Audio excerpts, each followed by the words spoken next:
ചിലപ്പോൾ കൂട്ടുകാരിൽ നിന്നും അയൽവാസികളിൽ നിന്നും കുടുംബക്കാരിൽ നിന്നൊക്കെ ശത്രുദോഷം, ശത്രുക്കളുടെ ഇടങ്ങേറ്, ശത്രുക്കളുടെ ബുദ്ധിമുട്ട്, പ്രയാസം, അക്രമം, അവരുടെ ഭാഗത്തു നിന്നുള്ള ഷെറ്, ഇങ്ങനെ തുടങ്ങിയിട്ട് പലരും പരാതി പറയാറുണ്ട്. 4 സൂറത്തുകൾ ഇൻഷാ അല്ലാഹ് ഞാൻ പറഞ്ഞുതരാം. ഈ സൂറത്തുകൾ ഓതിക്കഴിഞ്ഞാലുള്ള ഗുണം എന്താ? എത്ര കൊടിയ ശത്രുവാണെങ്കിലും, എത്ര പവറുള്ള ശത്രുവാണെങ്കിലും ശരി, നിങ്ങളുടെ മുമ്പിൽ നിൽക്കുമ്പോൾ അയാൾ വിറയ്ക്കും. നിങ്ങളുടെ കാര്യം കേൾക്കുമ്പോൾ, നിങ്ങളുടെ പേര് കേൾക്കുമ്പോൾ, നിങ്ങളെപ്പറ്റി ചിന്തിക്കുമ്പോൾ അയാളുടെ മനസ്സിൽ ഓട്ടോമാറ്റിക്കായിട്ട് എന്തുണ്ടാവും? പേടിയുണ്ടാകും, ഒരു ഭയപ്പാടുണ്ടാവും.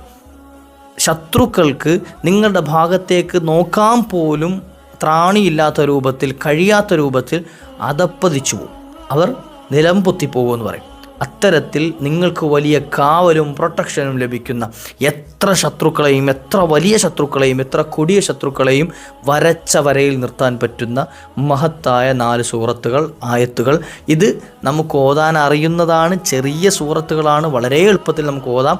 കൃത്യമായി ഈ അമല് ചെയ്യാനും കഴിയും ഇൻഷാ അല്ലാഹ്. അപ്പോൾ ശത്രുക്കളുടെ ഇടങ്ങേറ് കൊണ്ട് ബുദ്ധിമുട്ടുന്ന ആളുകൾ ഉണ്ട് എങ്കിൽ ഇൻഷാ അല്ലാഹ് ഈ ഒരു സൂറത്തുകൾ കൈമുതലാക്കിക്കോ. ഈ ശത്രുക്കൾ ഇല്ലാത്തവരാണെങ്കിലും ശരി, എന്ത് ചെയ്യുക, ഈ സൂറത്തുകൾ പതിവാക്കുന്നവരാണ് എങ്കിൽ അവരുടെ ജീവിതത്തിലേക്ക് ശത്രു എന്നുള്ള ഒരു കാറ്റഗറി ഉണ്ടാവില്ല എന്ന, ശത്രു എന്നുള്ളൊരു നോട്ടം അവരുടെ ജീവിതത്തിലേക്ക് വരില്ല.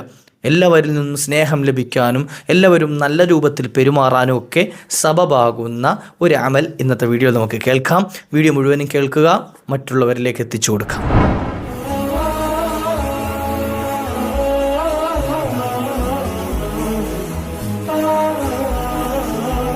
ബിസ്മില്ലാഹി വൽഹംദുലില്ലാഹ്. അഊദു ബികലിമാത്തില്ലാഹി താമ്മാതി മിൻ കുല്ലി ശൈത്വാനിൻ വഹമ്മ വമിൻ കുല്ലി ഐനിൻ ലാമ. അള്ളാഹു നമ്മുടെ സൽക്കർമ്മങ്ങൾ സ്വീകരിക്കുമാറാട്ടെ. കഴിഞ്ഞ ദിവസം ഒരു ഉമ്മ വിളിച്ചിട്ട് പരാതി പറഞ്ഞാണ്, സങ്കടം പറഞ്ഞാണ്, ഉസ്താദേ അയൽവാസിയുടെ ഷെറ് കൊണ്ട് ജീവിക്കാൻ പറ്റണില്ല എന്ന്. ഞാൻ ചോദിച്ചു, എന്തേ കാരണം? അയൽവാസി ഇപ്പോൾ എന്താ ചെയ്യണത്? ആ ചങ്ങായിക്ക് ഞങ്ങളുടെ വീട്ടിലേക്ക്, ഇപ്പോൾ എൻ്റെ വീട്ടിലേക്ക് ആരെങ്കിലും ഒരാൾ അതിഥിയായി വന്നാൽ, നമ്മുടെ അയൽവാസി അയാൾക്ക് എന്താ സ്വഭാവം?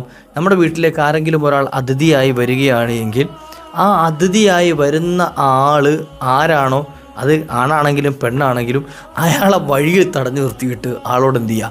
നമ്മളുടെ കുറ്റവും കുറവും പറഞ്ഞു കൊടുക്കാൻ. ഈ വന്നത് ആരാണെന്നുള്ള നോട്ടേ ഇല്ല, പിടിച്ചു നിർത്തിയിട്ട് അവരോട് സംസാരിച്ച് എന്ത് ചെയ്യുക? അവരോട് കുറ്റം പറഞ്ഞു കൊടുക്കുക. ഞാൻ പറയാം, അത് വല്ലാത്ത ജാതി ഒരു സ്വഭാവമാണല്ലോ അല്ലേ? ചില ആളുകൾക്ക് അങ്ങനെയാണ്. അപ്പോൾ നമ്മളൊന്നും ചിന്തിക്കാത്ത ഭാഗത്തിലൂടെ, ഞാൻ ആദ്യമായിട്ട് അങ്ങനെ ഒരു പരാതി കേൾക്കുന്നത്, നമ്മളൊന്നും ചിന്തിക്കാത്ത ഭാഗത്തിലൂടെയുള്ള ഒരു ഷെറ് പിടിച്ചു നിർത്തിയിട്ട് എന്ത് ചെയ്യുക? എന്തേ കാരണം? ഇവരുമായിട്ട് എന്തോ ഒരു അതിർത്തി തർക്കത്തിൻ്റെ പേരിലുള്ള പ്രശ്നമാണ്. അപ്പോൾ അതിങ്ങനെ മുറിച്ച് എന്ത് ചെയ്യുക? ഇവിടെ ആര് വന്നാലും, വീട്ടിൽ ആര് വന്നാലും അവരങ്ങോട്ട് ഇറങ്ങിക്കഴിയുമ്പോൾ ഇയാൾ പിന്നാലെ പോകും, വഴിയിൽ വെച്ച് അവരെ പിടിച്ചു നിർത്തും. എന്നിട്ട് എന്ത് ചെയ്യും? അവരോട് എൻ്റെ കുറ്റങ്ങൾ, എൻ്റെ കുടുംബത്തിൻ്റെ കുറ്റങ്ങൾ, ഭർത്താവിൻ്റെത്, അതുപോലെ തന്നെ മക്കളുടേത്, ഇല്ല കുറ്റങ്ങളങ്ങോട്ട് കേട്ട് കഴിഞ്ഞാൽ തോന്നും ഞങ്ങളെ കണ്ടിച്ച് മുറിച്ച് നരകത്തിലിടാൻ പറ്റുന്ന പാകത്തിലുള്ള ആൾക്കാരാണ്. അത്തരത്തിൽ എന്ത് ചെയ്യാം? കുറ്റം പറഞ്ഞു കൊടുക്കാം, ഇടങ്ങേറാക്കുക. ഒരു ഹൈറും ഇങ്ങോട്ട് വരുന്നതിന് തൊട്ട് അവരിങ്ങനെ തടസ്സം നിൽക്കുക, ഷെറ് കൊണ്ട് ഇങ്ങനെ തടസ്സം നിൽക്കുക. അപ്പോൾ എന്തെങ്കിലും ഒരു പരിഹാര മാർഗം അവരൊന്ന് നന്നായി കിട്ടിയാൽ മതി എന്ന് പറഞ്ഞു. അവർ നമ്മളുമായിട്ടൊന്ന് നന്നായി കിട്ടിയാൽ മതി, അവരുടെ ശത്രുതയൊന്നും നീങ്ങി കിട്ടിയാൽ മതി, എല്ലാവരും നശിച്ചു പോകണമെന്നുള്ള ആഗ്രഹമൊന്നുമില്ല. അപ്പോൾ ഇത്തരത്തിൽ ഒരുപാട് ആളുകൾ പല വിഷമങ്ങൾ, കൂട്ടുകാരിൽ നിന്ന് ഇടങ്ങേറ് അനുഭവിക്കുന്നവരുണ്ട്, നാട്ടുകാരിൽ നിന്ന് ബുദ്ധിമുട്ട് അനുഭവിക്കുന്നവരുണ്ട്, അല്ലേ? കുടുംബക്കാരിൽ നിന്ന് ശത്രുക്കളായ ആളുകളുണ്ട്. ഇവരുടെ ഷെറ് കാരണം ശത്രു ആയി എന്ന് കരുതിയിട്ട് ബുദ്ധിമുട്ടൊന്നും ഉണ്ടാവില്ല. പക്ഷേ ചില ശത്രുക്കൾ എന്ത് ചെയ്യും? ഈ ശത്രുതയുടെ പേരിൽ ഇടങ്ങേറുണ്ടാക്കും, നമുക്ക് ബുദ്ധിമുട്ടുണ്ടാക്കും. അത് ബുദ്ധിമുട്ടാണ്, അത് പ്രയാസമാണ്, അത് നീങ്ങി കിട്ടണം. ഇനി ഒരാളും ശത്രുക്കളില്ലാതെയാകാൻ, ഇനി ശത്രുക്കൾ ഉണ്ടെങ്കിൽ ആ ശത്രുക്കളെ വരച്ച വരയിൽ നിർത്താൻ ആഗ്രഹിക്കുന്നുണ്ട് എങ്കിൽ ഇൻഷാ അല്ലാഹ് ഞാനൊരു അമല് പറഞ്ഞുതരാം. ഞാൻ ഈ പറയുന്ന ആയത്തുകളും അതുപോലെ സൂറത്തുകളും കൃത്യമായി ദിവസത്തിൽ നിങ്ങൾക്ക് പാരായണം ചെയ്യാൻ സാധിക്കുന്നുണ്ട് എങ്കിൽ എത്ര കൊടിയ ശത്രുവിനെയും നമുക്ക് പിടിച്ചു കെട്ടാൻ പറ്റും.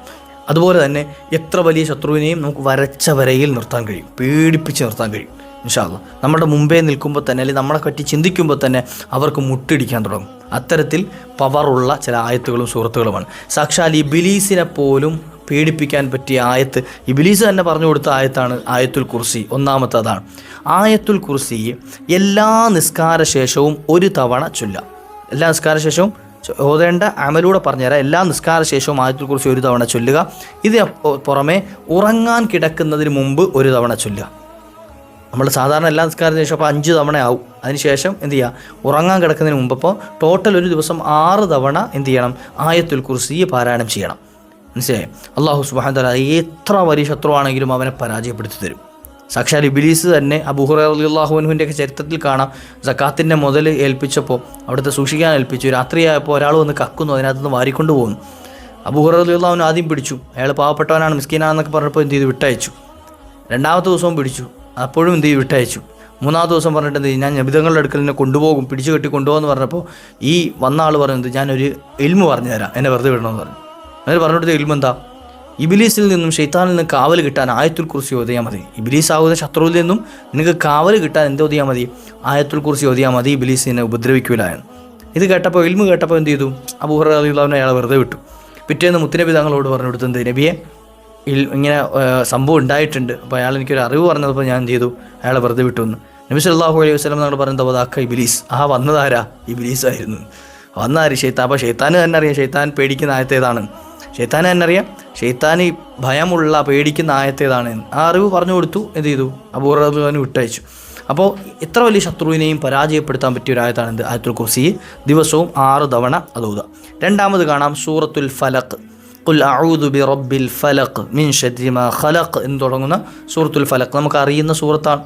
സൂറത്തുൽ ഫലഖ് രാവിലെ 3 പ്രാവശ്യം ഓതുക. സുബഹി നിസ്കാരത്തിന് ശേഷം 3 തവണ സൂറത്തുൽ ഫലഖ് പാരായണം ചെയ്യുക.